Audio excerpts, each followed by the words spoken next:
Hello, I'm Sean Finnegan, and you are listening to Restitutio, a podcast to get you thinking about biblical and historical Christianity, to inspire you to follow Christ, and to convict you to lead a consecrated life.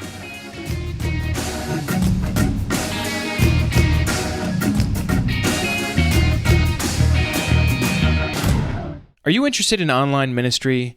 Would you like to reach more people and build your audience? Ryan Maher shares what he's learned about combining his love for God and graphic design into his Bible lock screen app. Once Instagram came out, he jumped on board and developed a following that numbers today around 1 million people. In this interview, Maher talks about his journey of faith, how he's found success in reaching people online, including his wife, as well as some tips you can use to be more effective on social media for God. Here now is interview 23, Bible Lock Screens with Ryan Maher. Welcome to Restitutio, Ryan. Thanks for having me. I wanted to start by just hearing a little bit about your background. Did you grow up in a Christian home? I grew up in a Catholic home. We went to church from time to time. It was usually more Easter and Christmas time. My parents, for a very small period of time, did a little class at the church.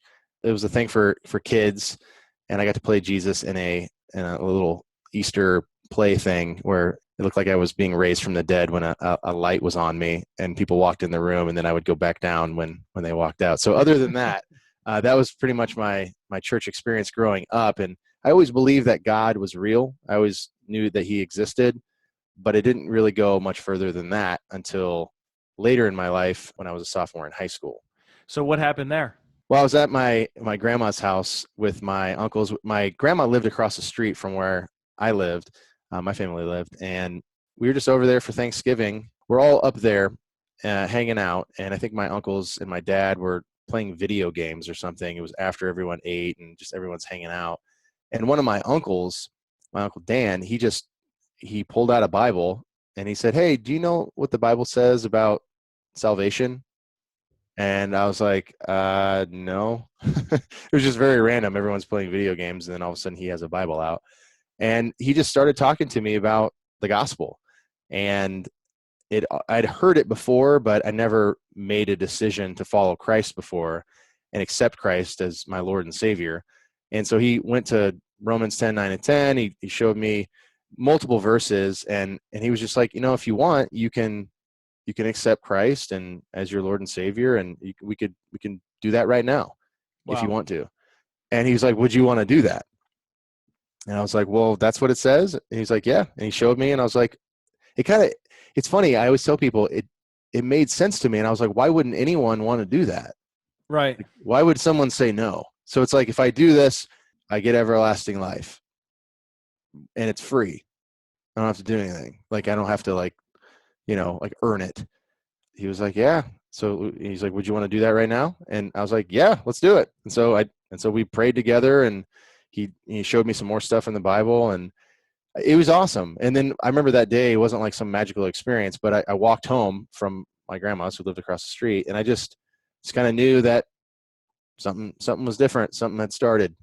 He actually gave me my first Bible with my name on it and all that fun stuff. He was very much into Charles Stanley. Okay. In Touch Ministries. Yeah, I remember Charles Stanley. Yeah, and so he always gave me my first Bible, and then gave me a bunch of Charles Stanley books and all that kind of stuff. And so I was just very, very hungry for the Bible early on, and I just couldn't get enough of it. So I was just reading like crazy, and kind of just went from there. So for you, that was the beginning point, but then the Bible came to be very important to you. What was that like? Was it just, did you start like reading from Genesis to Revelation, or was it times that you would go to meetings and you would be seeing stuff in the Bible or Bible study, or what? How was that for you? I got involved early on in high school with the high school version of Campus Crusade for Christ, okay. which I think we called it Student Venture. So we actually started that at our high school, me and a few friends, and we had like a faculty sponsor to be able to actually meet at the school, and it was really cool. It started out that way. So I had some Christian friends keeping me on the path in my newfound faith here. And I think what ended up happening for me is as I progressed and as I went to meetings and high school meetings, and then later on went to Campus Crusade for Christ at Indiana University and Greek InterVarsity, which is a thing for fraternities and sororities. It's a Christian group there. I just started to see a lot of disagreement with different doctrinal things. And that really helped me to dive into different theological subjects that I found very important. And seeing the differences really propelled me to know, okay, what do I think about it? Because there's a lot of things, and as we all know, there's a lot of things in Christianity. There's a lot of ideas about what the Bible says, but yet not everybody can be correct. So it really drove me to dive into the Bible a lot more, and I'm very thankful to have been involved with many different ministries that have helped equip me to be able to do that, and knowing what a Greek and Hebrew lexicon is, Right. and how to use software like BibleWorks and different things like that. So this really got me very invested in studying the Bible. So are you a BibleWorks guy then? I would say that I am. I took a brief hiatus from BibleWorks, and You didn't go to the evil logos, did you? I had access to the logo software at one point, but to me, it was kind of overwhelming with the amount of stuff that you could put in it, and it was kind of it was more commentary focused, in my opinion. Yeah, I yeah. put a lot more I'm hooks definitely a in it. Bible. By the way, we're not getting paid to say this, but I'm definitely a BibleWorks guy myself. Sure, I use BibleWorks several times a week, if not most days. sure, And so let's talk about your online ministry, your online work. I noticed that you describe yourself as an encourager, and that a sure. lot of what you do is focused on that. Why is that so important to you? Well, it's funny because I've been around a lot of very theological individuals that have multiple degrees from different seminaries and things like that, and that's just never really been me. That's never really been my bent. And I believe that if you are breathing, that you need to be encouraged. So every person that's alive, everybody that you see, that you pass by, is dealing with something, is dealing with life. It could be relationship issues, money, all sorts of different things. And there's so much in life that is bringing us down, or just, I just believe that everybody needs to be encouraged. And so I try to use the internet, and I look at the internet as a tool. Some people will be like, oh, social media is evil, or the internet is horrible. It's like, no, it's a tool. It's like a hammer. You can build with it, or you can, destroy with it. And so it depends on how you use it. And so I try to use social media and the internet in general to just spread the gospel and to encourage and help people the best I know how. And the primary thing that I'm focused on right now, it has been Instagram for the last 3 or 4 years. And I've built a pretty large following there. And it allows me to encourage people on a daily basis, even on my blog, which I haven't updated my blog for a little bit, but really I do the majority of my encouraging on Instagram, because people live on Instagram. They're on there every day, all the time. The average person probably checks Instagram, that's on it daily, probably checks it 5 to 10 times a day. Uh-huh. So there's a really awesome opportunities to be that voice of light, or of truth and encouragement, as opposed to all the other things that they're going to see. Because Instagram is also a melting pot, like the world is, of all sorts of different kinds of things, entertainment, celebrity gossip, all this kind of stuff. But then there's me, where I'm trying to, shed some light and to hopefully encourage with the Bible and things like that. Yeah. I want to get into Instagram in just a minute, but what Sure. what got you interested in learning about websites? And I mean, even before social media really took off, were Sure. you already into the internet? And I mean, where did that all start from? Well, it's funny because if you had asked me what I was interested in early on, I wouldn't have been able to tell you. When I got into college, I started studying business, generic business, because Indiana University is a good business school. So Uh-huh. definitely wasn't interested in business at all, but that's what I was doing because I didn't know what I was doing. And over the course of time, I had the opportunity to work with multiple different ministries, where I got to kind of learn as I helped them. And the more I got involved with technology and specifically making websites and things like that, I just I just saw the value in it, and I started to really like it, and I was like, wow, this is really cool. It's kind of like it's art in a different kind of way, because you're creating something. It goes online. There's an Internet Time Machine website. If you type that into Google, Internet Time Machine, Uh, and you can see how certain websites look back in whatever year. So like go to apple.com in the year 2000, and you're like, wow, I can't believe it looked like that. But so I look at it like it's kind of art, and I've always been interested in graphic design and stuff like that. So I kind of considered myself a website developer and a graphic designer early on, and I've had the opportunity to just put my hand in a little bit of everything. So I'm proficient at a lot of things, but I'm a master at none, uh, in my opinion. you're a master at the big picture. Sure.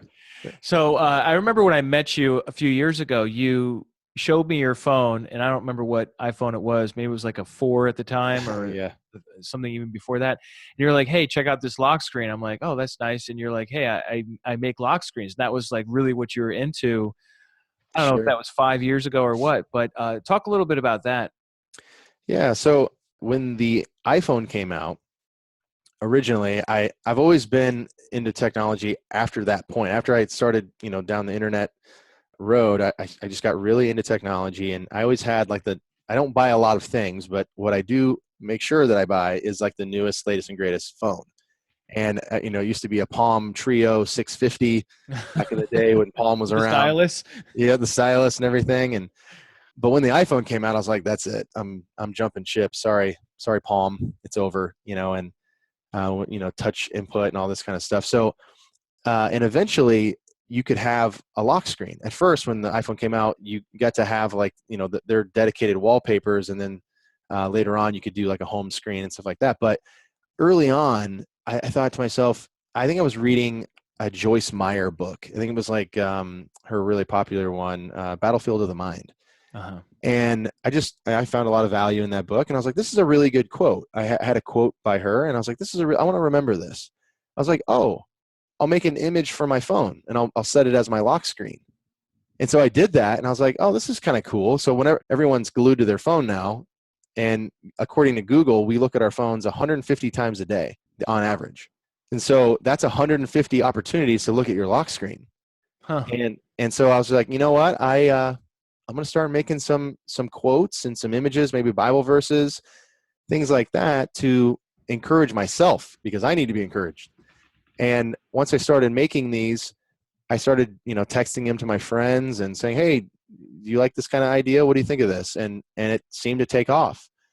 And so I made a website for them called BibleLockScreen.com, and I set out on a journey to figure out how to make an app, because around that time, the App Store for the iPhone had recently come out, and Uh-huh. I was like, how cool would it be to put all of these in an app and make it available for people to download it?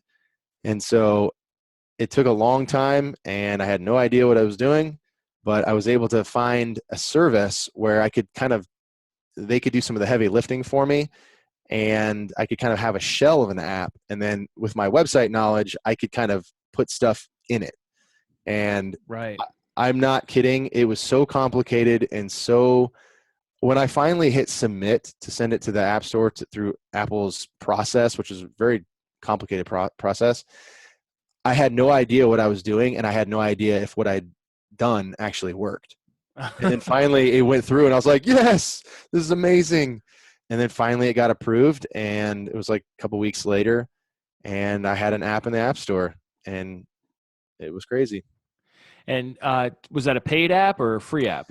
I had it free for probably a year and a half, and part of it was like I wanted the most people, the greatest number of people to download the images and all that kind of stuff, and I had them on the website too.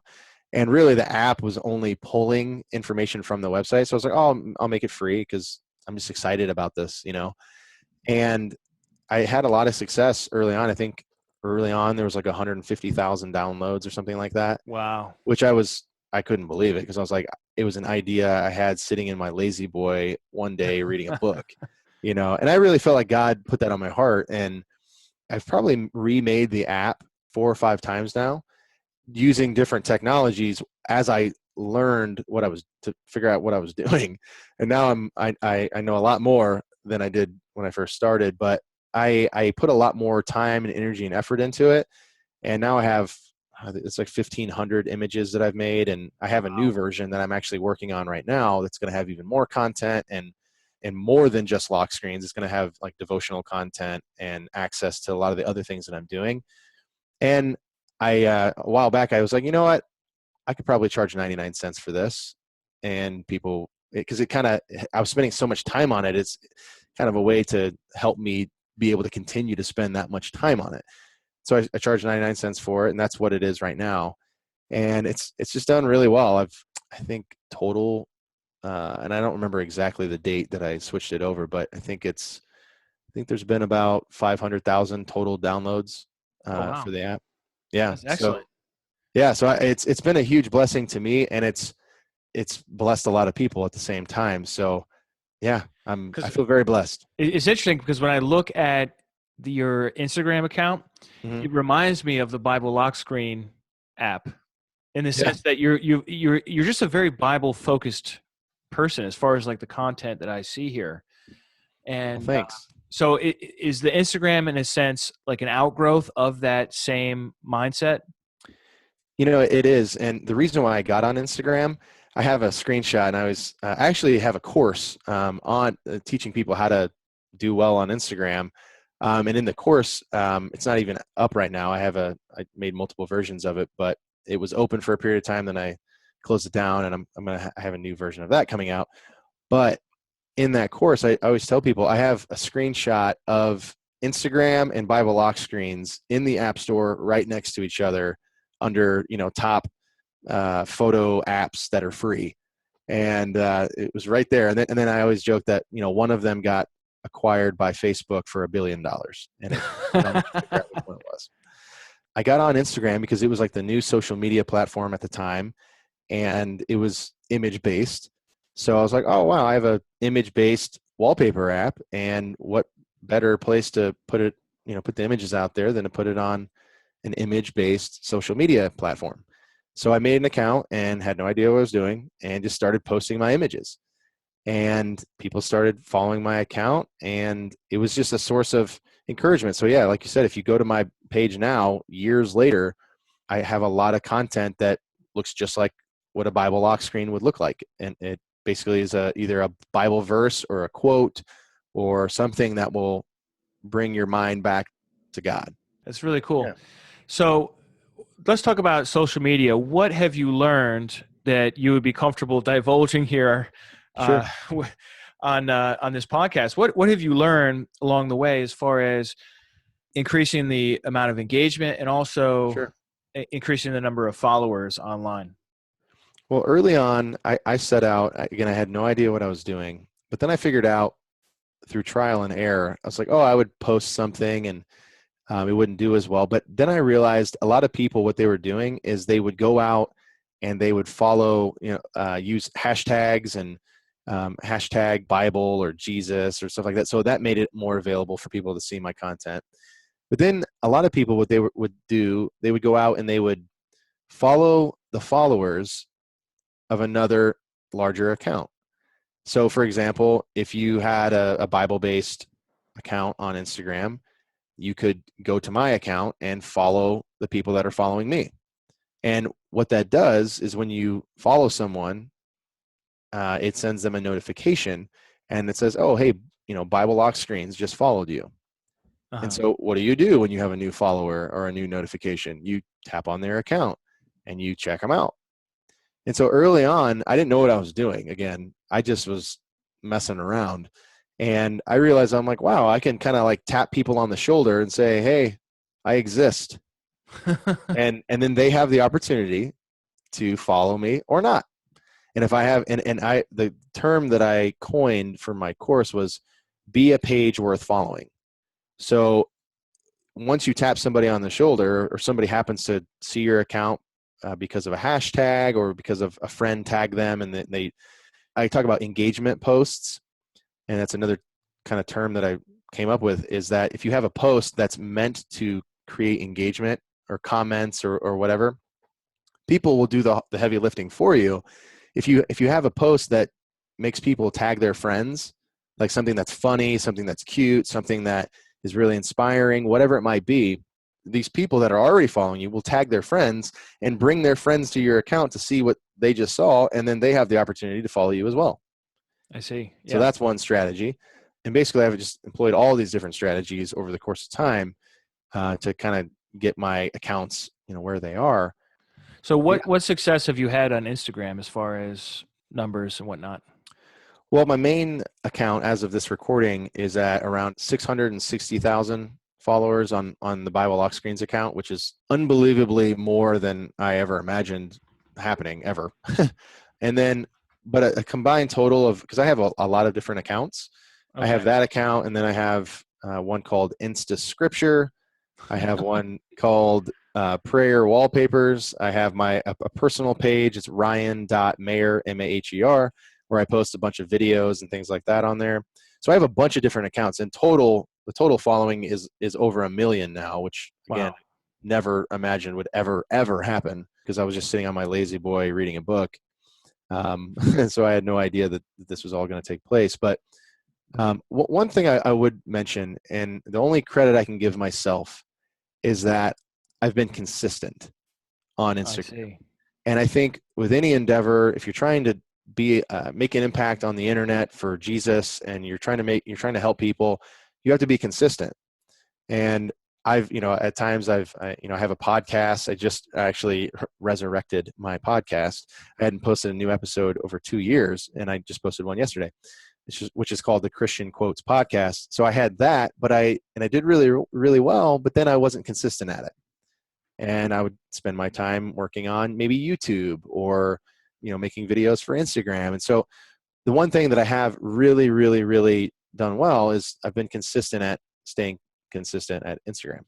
I see. So So talk to me about consistency for Instagram, because I'm not really an Instagram guy. I mean, I sure. understand Facebook and I kind of understand Twitter, but I'm just not so much a graphics guy. But Sure. let me ask you this: is that one a day, one a week, 2 an hour? I Sure. mean, what are we talking about as far as consistency? Well, again, a lot of people are living on Instagram. They're checking it multiple times a day. And so when you're first starting an account, my encouragement to people is to post around 8 to 12 images before you kind of, officially launch it, where you have content on your page. But once you launch your page and you're out there, I always tell people to post anywhere from 1 to 4 times a day, probably at the beginning. Now, someone like myself who's been kind of conditioning my audience to expect a certain number of posts from me, Right. I can get away with posting more. And I usually post anywhere from, same consistency, 1 to 4 times a day, sometimes more. But I usually stick around there. I always post something every day. And in doing so, people will look at your account as like the go-to place for that type of content.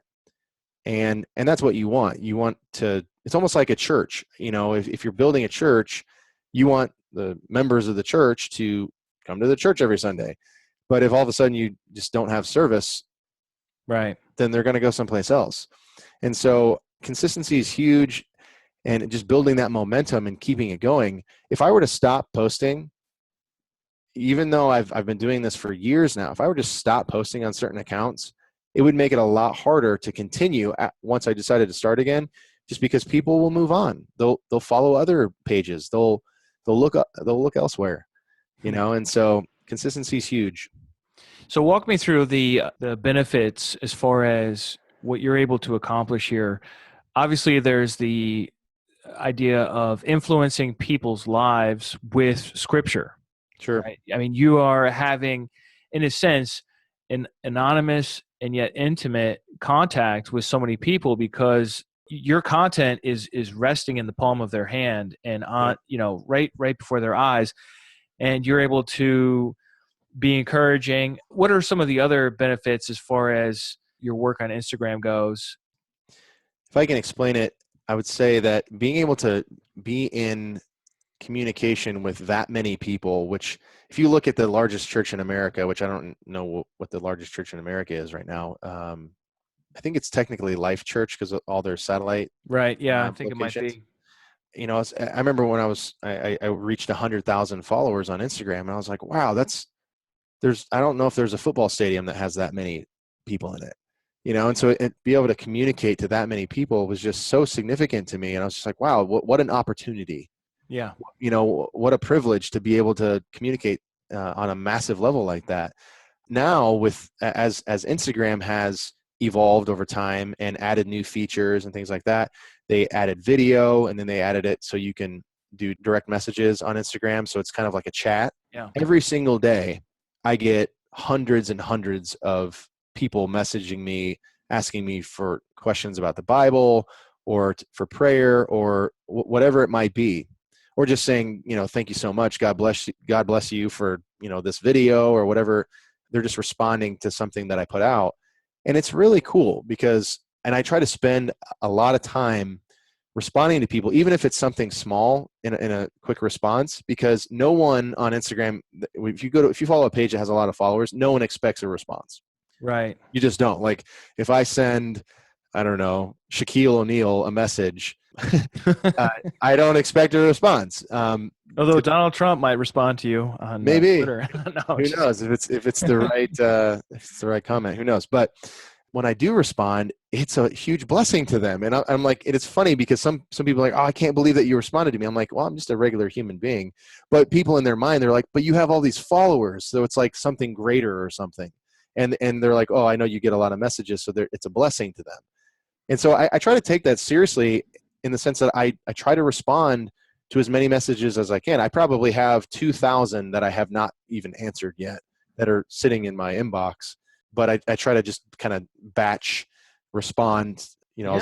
for the next hour, I'm going to respond on Instagram. I mean, I can't even imagine having hundreds of people message every day. I mean, that must be exhausting. It is, but at the same time, it's so encouraging to me to just read stuff like, hey man, the video that you just posted helped me so much, and it was at the exact right time.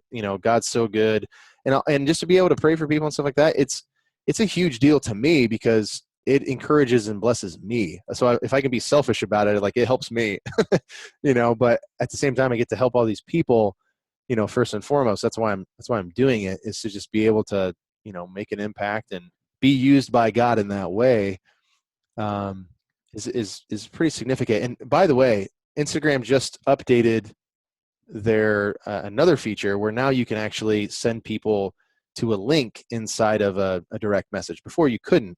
Now I can, if somebody has a question about something, instead of having to type out an answer on my phone, I can just be like, hey, check out this website, that answers the question. I'm excited about that because that'll kind of make my life a little bit easier. So I can kind of direct people to different videos or whatever it may be. Yeah. But, and one of the new things too, another benefit is I have influence into people's lives that I never, ever would have ever been able to any other way.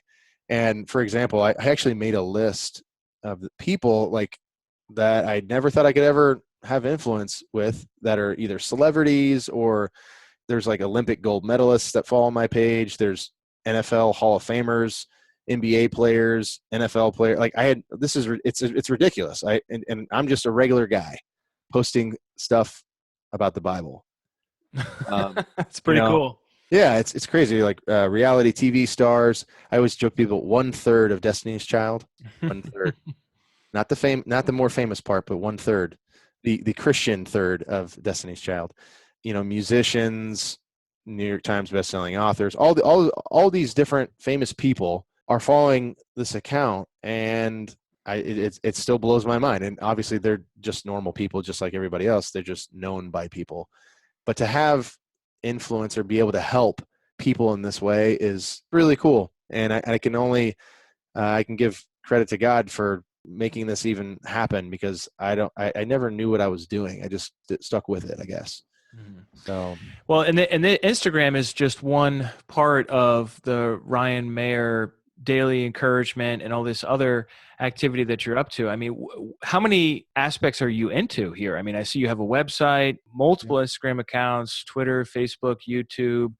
I mean, what is there a big picture here that you're working towards, or I mean, you have this podcast too. What's that called? Christian Quotes podcast. Yeah, Christian Quotes podcast. Do all these things link together somewhere? They kind of do. I kind of use my blog as a home to pull it all together. That's another thing on my to-do list. And then the blog too. Yeah. Where do people go to get to your blog? You can go to ryanmaher.net. So Ryan and then MAHER.net. Okay. And so when you go there, it says My Daily Encouragement. I always joke with people because I was like, why did I call it My Daily Encouragement? That puts a lot of pressure on you. It does, and I don't write daily, and I haven't updated it in a while. So that's one of the things I'm trying to figure out a work-life balance of being able to. It's hard. It's hard to stay consistent with all these different mediums and all these different platforms. It really is. But I do have a blog. I do have the podcast, all the different Instagram pages.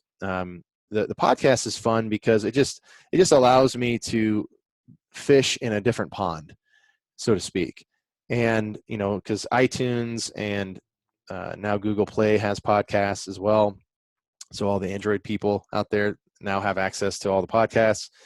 But my podcast alone, when I first launched it, it got on the new and noteworthy section on iTunes, and that was really nice. cool. And I took a class on podcasting by a guy named John Lee Dumas. He runs a podcast called Entrepreneur on Fire. He's really awesome. And anyway, his course, it's called Podcaster's Paradise. That's how I learned how to take podcasting to the next level. Podcasting early on was I helped some churches early on have podcasts and stuff like that. And I had to figure it out, just Google how to do it. And I kind of barely knew what I was doing. But now it's so much easier to do. And having this medium where you can communicate over audio, where people are, at the gym or driving to work or whatever it might be, I just thought that was a cool opportunity that I needed to be involved in, and I needed to add value in that way.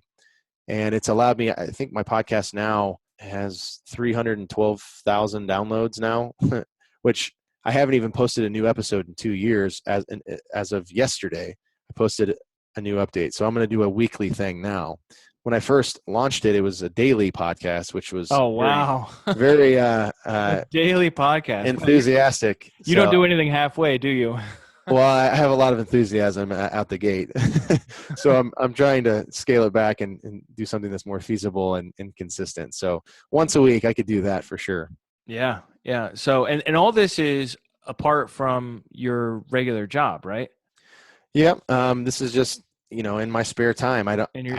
I kind of tell people I don't spend a lot of time watching movies or playing games and stuff like that. I have an Xbox and a PS4, which I actually want to play more games, but I spend a lot of my time doing things that I believe will have an impact, because I wasn't created to play Xbox. I wasn't created to play PS4. I wasn't created to entertain myself. I was just talking to my wife about this the other day, because if you sit around, you go to work, you go to school, you come home, and then you just watch TV for 3 or 4 hours. You eat dinner, watch TV for 3 or 4 hours, hang out on your phone. After a while, you're just like, what am I doing?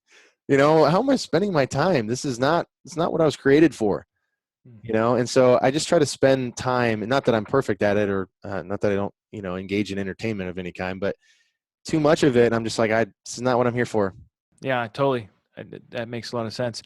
What would you say for somebody who is doing online ministry?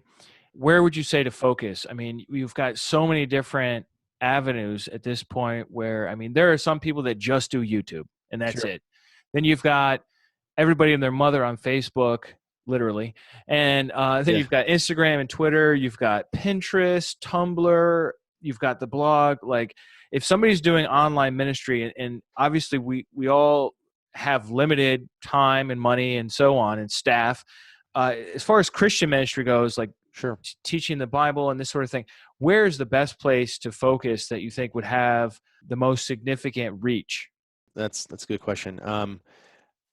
Real quick, I would say that one of the things that helps me is I use a service called If That Then This.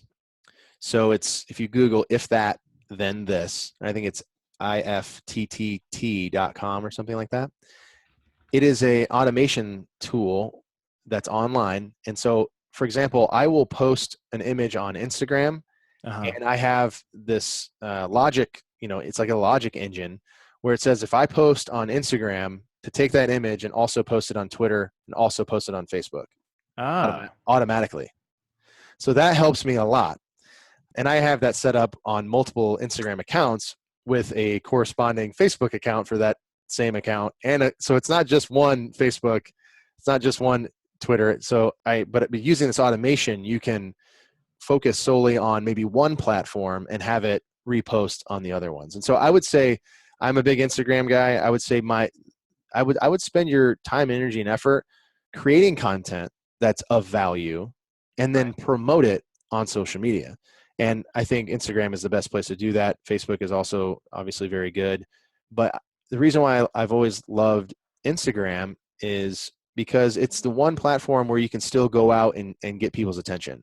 It's harder if you have a Facebook page to go out and get people to want to follow your Facebook page because it doesn't really work that way. You know what I mean? Like you can try to send an invite to them, but if they don't respond, then it's just a lot harder to get traction on Facebook. Now, you can have something that might go viral or something like that, but good luck. Everybody else is trying to do the same thing. Right. But Instagram is just a way to be able to promote your content, add value, use hashtags. By the way, I always tell people that I met my wife on Instagram. Oh, really? Yeah, because of a hashtag. Early on, when I was on Instagram, I was using Christian hashtags like, hashtag Bible, Jesus, Christianity, all that. You can use up to 30 different hashtags on every post. And so if that's the case, then I'm like, I'm going to use 30 hashtags. I want as much. If 30 is the limit, I'm going to use 30. And Wow. you can put it in a follow-up comment. So you post your image with a caption or your video with a caption, and then you can put 30 hashtags in a follow-up comment, and it makes your content searchable. And my wife, she was looking for Christian content on Instagram, and she found me. And so she followed my account, and she was like commenting and like, and saying nice things about my Bible lock screens that I was putting on Instagram. And I took notice of her. I was like, oh, wow, who's this? Like, no one was following my account. It was like a desert, wasteland. And then there was my wife, my future wife. And we started communicating, and I just sent her a message. And I noticed her username. It was Birios for Brittany Rios. But it was like beer, like Beerio. And I was like, like Cheerios, but yeah, Cheerios. exactly. And so I took note of her username, and then the next day I was looking at the App Store and Bible lock screens, and I was looking at the reviews that I'd received, and sure enough, a 5-star review from Birios. And I was like, oh, it's that girl. Long story short, but we started communicating. I sent her an email, and I said, hey, thanks for the really nice review. If you have a favorite verse or something, I'll make you a lock screen or something as a thank you. And she's like, sure. And so she sent me she commented back what she wanted or what she was, her favorite verse. And so I ended up making it and sent her an email, and we started communicating and started FaceTiming and then started visiting and started dating. So it's pretty And cool. the rest is history. That's right. And now we've been married for about 3 years now. That's so funny that out of all the places where you could possibly find a wife, you found a wife on Instagram. Yeah, and it's funny because we This weren't makes like so much sense. we weren't like looking for that to happen. It's just we came, and what's so cool is we came together on a mutual interest for for God and Jesus, and it was just awesome. Yeah, yeah. As far as tips to engage folks, what you said before was if you can get something that's shareable, then Sure. people will tag friends or family or whatever. What kinds of things have worked for you in that category?